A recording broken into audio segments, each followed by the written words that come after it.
Welcome to SML Total Access, the official podcast of the Sim Madden League.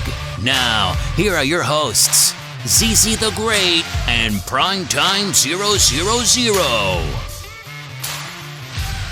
Hello and welcome to the SML podcast. This is SML Total Access. We're back at it again. We're back in black. I'm Primetime 000, and with me is my trusted co-host, ZZ the Great. What's going on, man? What's going on, SML? What's going on, Prime?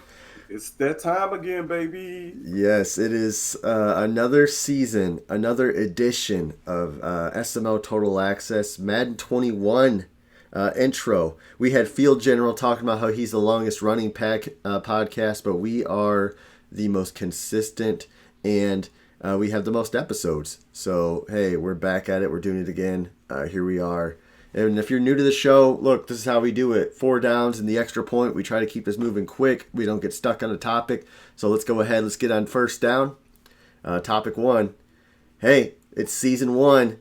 Who do you think is going to take over the cycle? We've seen the power rankings come out. We've seen some names. We've seen Faz. We've seen you.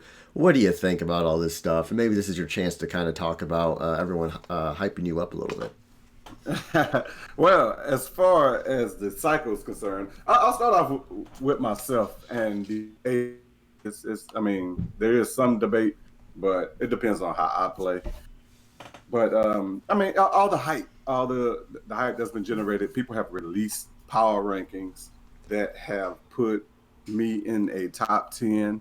It's been more than one of these power rankings. Now, we don't know if these guys just trolling. I truly believe Future, because he played me a lot, kind of, he put his there because he really thinks that I might be able to become a force to be reckoned with this year. But that being said, a lot of guys are biting into it. A lot of guys getting butthurt about the AFC West and about the power rankings in general. They're thinking, oh, it's an insult to their gameplay. Oh, it's an insult to how they play or whatnot. Dude, I've been playing in this league for who knows how long or whatever, but I could care less about what other people think about my rank. If I thought about that, I wouldn't be playing because I would be so hurt and tired all the time, and I'd be quitting like some people do.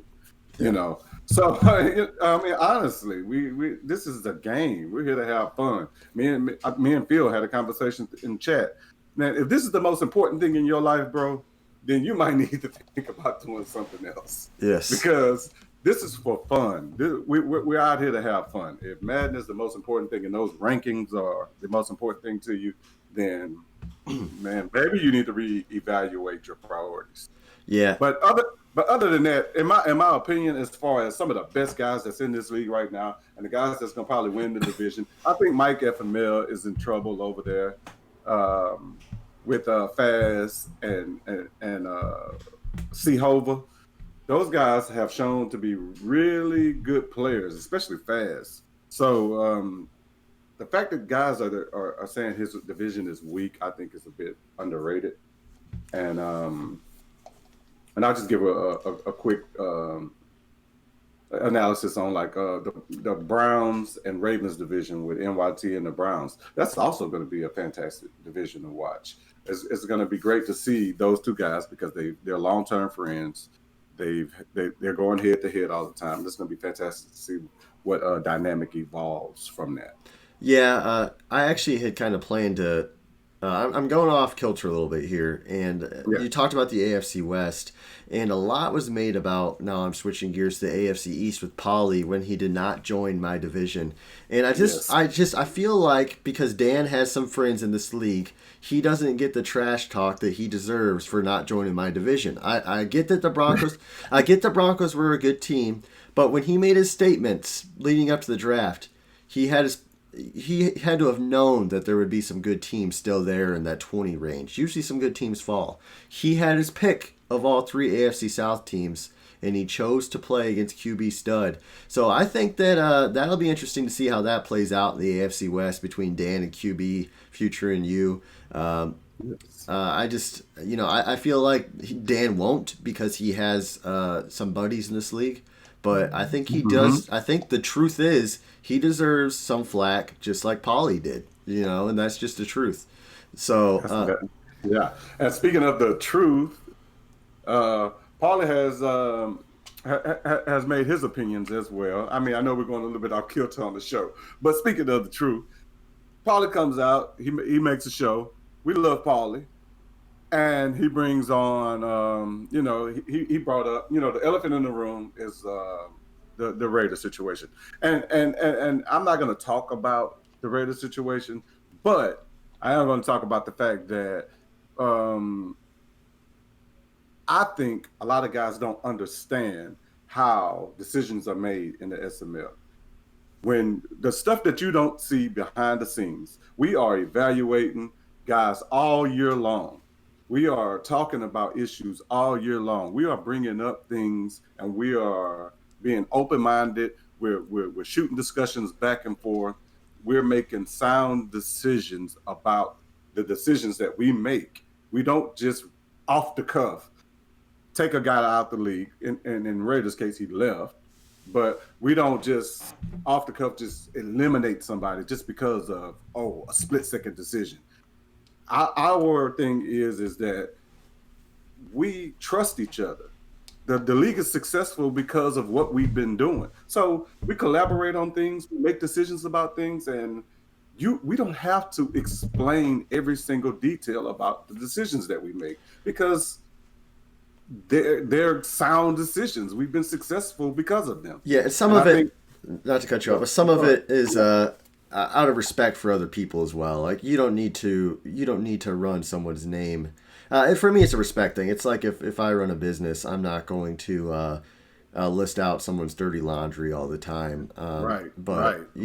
and so certain decisions are just made over time. But let's Mhm. we're already 7 minutes in somehow. So Yes, so yes. let's move on now. Second down. I guess we kind of already talked about this. I'm going to skip past that. We're going to go to third down.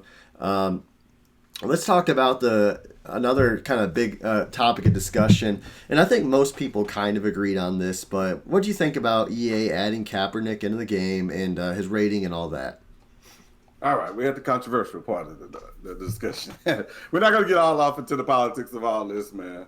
Uh, my thoughts on the whole Kaepernick situation is yes, he should have been added to the game. He's a freaking free agent. Why Yep. not? Anybody could pick him up anytime during this year. If you have a problem with him being added to the game, I mean, because it's likely, I think, a 60-40 chance that he could probably eventually be picked up by somebody. Now, as far as the ratings were concerned, I don't think that that should have been added the way that they were. I understand what they did. They took into account the kind of quarterback he could have been. But we don't know that. We don't know what kind of injuries he could have had. We don't know what kind of what teams he might have been sent to. So that's kind of up in the air as far as ratings. I don't agree with him just coming in with an X factor and better than probably half the quarterbacks in the league at this point, especially definitely better than almost any backup quarterback. So with that being said, I do believe that the controversy behind it is more centered and a lot of people have opinions about it because of politics, which should never happen. We're playing a Madden league. We're talking about football. Football. This is Right. what we're doing. Well, he's a polarizing figure no matter what for Yeah. either political side. So you're going to get excited no matter who you are. So he's going to have that microscope, just like if Tebow. if Tebow came back, Yeah. he's a polarizing figure, or anybody. It doesn't even have to be for a political reason. Like you said, it could be a religious reason, or it could be Yep. he has a cult following. And Yes. with Kaepernick, I think a lot of the issue from what I've seen in chat was at first, you had the initial reaction of I think people's feelings based off politics, but Yes. then they're like, okay, well, let me think about this. All right, yeah, he is a free agent. He should be in the game, But yeah, he should really be like a low 70 to a high 60 quarterback. And that said, personally, he's 32 now. He's been out of the league for 5 years or whatever it is. I really don't see him getting signed by anybody at this point. I think that ship probably was the closest they came was when he had that workout a few months ago. I just don't see it at this point. You're better off just for the betterment of your team. I'd rather take a shot on a rookie than somebody as polarizing as he is and not even sure if he's going to be good. I just don't think that makes sense. Yeah, true. Fair enough point. Moving on though, if you don't have any comments on that, No. what's your thoughts? Fourth down. On how do you like the game? What's your thoughts on the abilities? There's been some talk on ZZ the Great going Kim Jong-un bazooka with Patrick Mahomes. What's your thoughts? Man, look, the game I think is playing as best it's played in the last since 17? Yeah. So the gameplay in itself evolved. They took Madden 20 and they turned it into a game that we would actually enjoy. I mean, the reaching for first downs thing, the sideline catches are more accurate. The touch passing is way better. Just enough to where you can still make plays, but like I think I heard somebody say on Phil's podcast, you have to kind of run with the guy now. There's no faking. There's no misdirection because of the change of direction. There's no baiting as much as there used to be. So, and I don't think linebackers in real life bait like that anyway. So, with that being said, the abilities that's involved are great additions to the game. I've always thought the abilities were great. You have to have these special guys that do special things, but at the same time, you have to remember we are playing a game. This is a game. We're going to play what amounts to, if we play 8 seasons, 16 times 8, do your advanced math there, Prime. Oh, 16 Lord, times 8, what's that? Jesus. 130. Where's 128. 128. 128. Okay. 128 games. 128 games. From what you're going to see from 128 games compared to 16 games that you'll see during a season of football, that's not going to compare. That's a whole lifetime of seeing of whether or not your guy performs some of these acrobatic catches, some of these X factor things. And because we're playing a game, it's supposed to be fun. And that brings me to my bazooka thing. But listen, if I see Tyreek Hill, who's the fastest guy in the league probably, running a streak, and you're not covering him, and it's a one-on-one matchup, am I not supposed to throw that? Right. I don't get it. What am I supposed to do? If he's open, it's not cheesing you. If you leave him open, because that's my threat. I don't have anything on KC other than my receivers and my quarterback. And I'm going to use them to my best ability because my defense is completely cheap. It's completely ass. There's nothing about my defense that is good. So you're going to outscore me if I don't do explosive plays. So I was even told by a member, I'm not going to name the member, but he's a respected OG member. And he was telling me, hey, you don't use your abilities enough when I was playing with the Saints. And when you're playing, you're not using your abilities. And it was true because in part, the Saints' abilities were ass last year. They really didn't affect the game. But jukebox, joystick, all these other stuff that was in the game, lurker, I never had any one of those abilities. And now that I finally have one that is actually useful,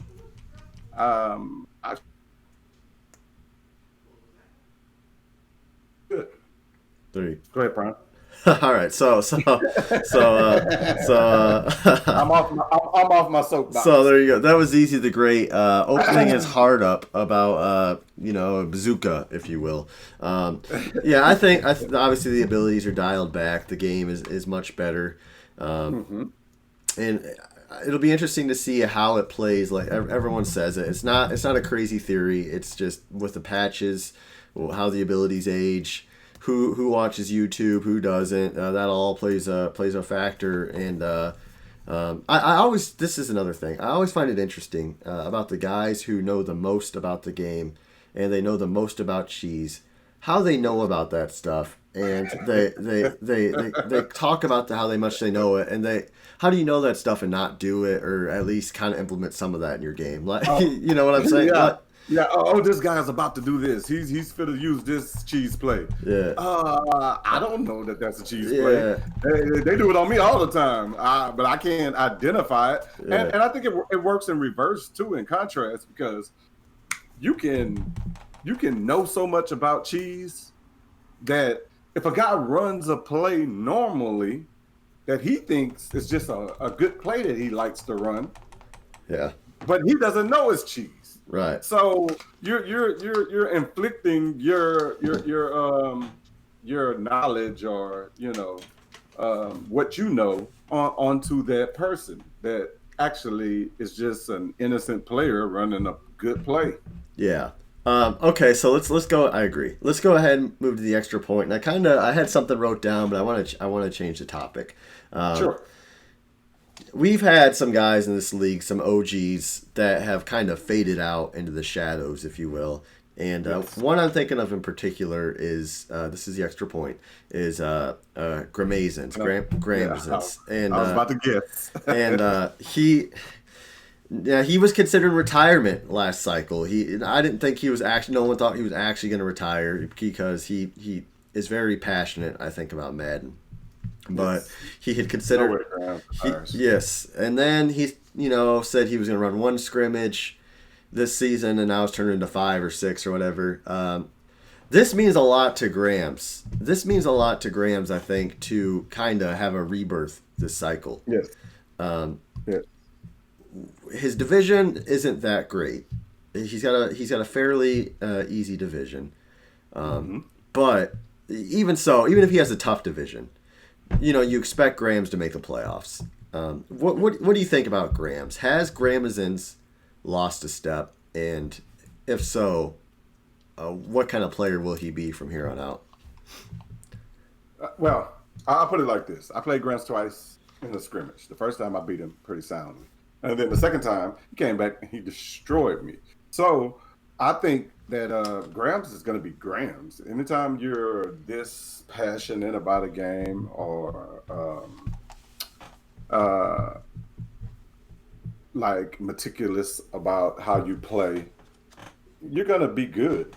I think. I mean, and that goes for QB Stud and a lot of other guys in the league. They are into it, and they know, like, formations. They know what's supposed to happen. So he's going to apply that knowledge as the league goes on, and especially starting off with a great Cowboys team. I can't see him not making the playoffs at least. Yeah, I think. Yeah, he's definitely a playoff team. Last cycle at the end, he had a freaking stacked team. What was his quarterback? Mayfield. He had Zeke. He has X Factor tight end, 2 receivers. His defense wasn't bad. It wasn't great, but it wasn't bad. Okay. This is a big year for Grams to see because what happens is, if he has another down cycle this year, then he's mentioned in the same breath as somebody like Lawyer Killer, who is also has a big cycle, or even Field now, who had a down cycle. That's 3 or 4. Yes. It's not just specific to Grams, but you have 3 or 4 or 5 OGs now who are having trouble keeping up. This is like like Eli Manning now in the last few years of his career, just kind of fading into the shadows to the Patrick Mahomes type. Whereas, or will they be like a Tom Brady who somehow seems to be an ageless wonder? This is real life stuff in the SML, and I'm curious to see which. Well, we know who the ageless wonder is. Yeah. And to that, just real quick to that point before we go off of the Grams point. That I think that some of these guys that were good as the the linebacker situation has been dialed back, and the lurker ability isn't given to every single linebacker in the game. I think that has changed the dynamic a lot Yeah. because Graham's used to be one of the best baiters in the league, Yeah. if you ask me.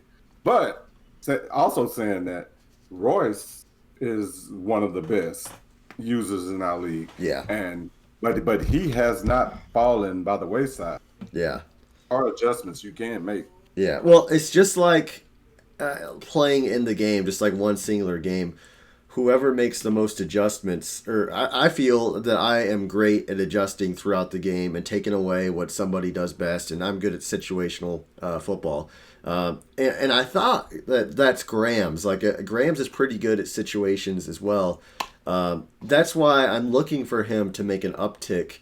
It'll just be interesting to see if he can do it, and if not, I guess the primer guys, the call-ups, who are now SML guys, are finally taking over the OGs, and the OGs just need to step it up. I'm calling out my OGs, man. I can't keep carrying the team. I need the OGs to step up.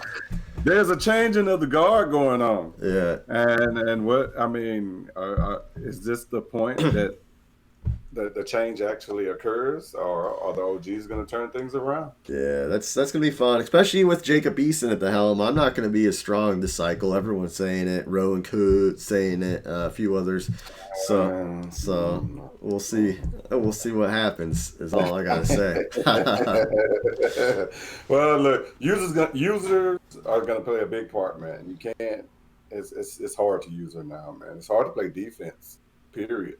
So it's going to be an interesting year to see who takes advantage of these things. And just to throw in real quick, I think Rowan Kuh is going to be actually pretty elite this year. Yeah. From what I've seen during just the scrimmages, and I know scrimmages are just practice. Yes. I get it, but I think Rowan is definitely turning a corner this year because the passing is so elite.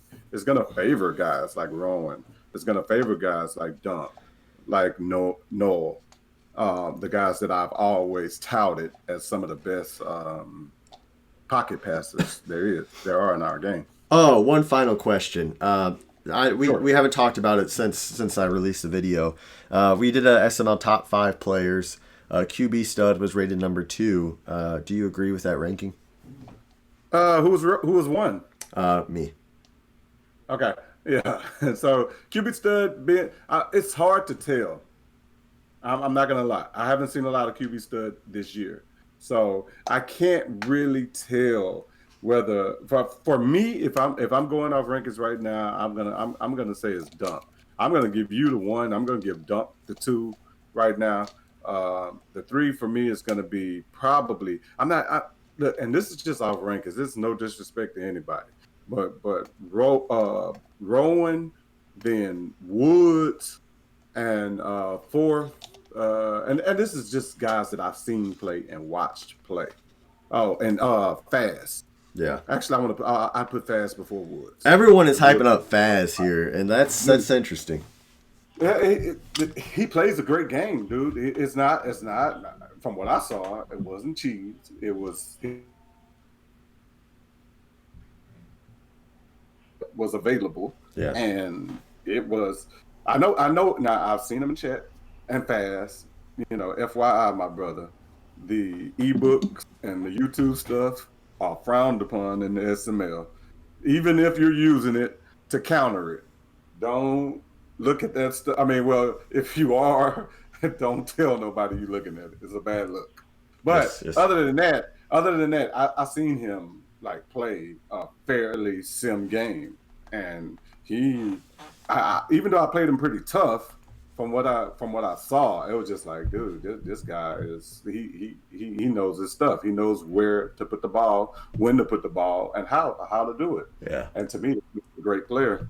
So it'll be interesting to see. It's once again a reason for hope in the SML, as everybody is 0-0 for about another 30 hours or so. And that will all change Sunday night as the SML kicks off with the 49ers and the Cardinals. dump and meets. It's going to be a crazy cycle. It's going to be, once again, the narrative is who can take down the GOAT. They haven't done it yet. This could be the year I show some vulnerabilities. So we'll see, guys. I'm Primetime. He's Easy. Thanks for listening, and you guys take it easy. Cheesy the Great. Thanks, guys. Bye. Bazooka!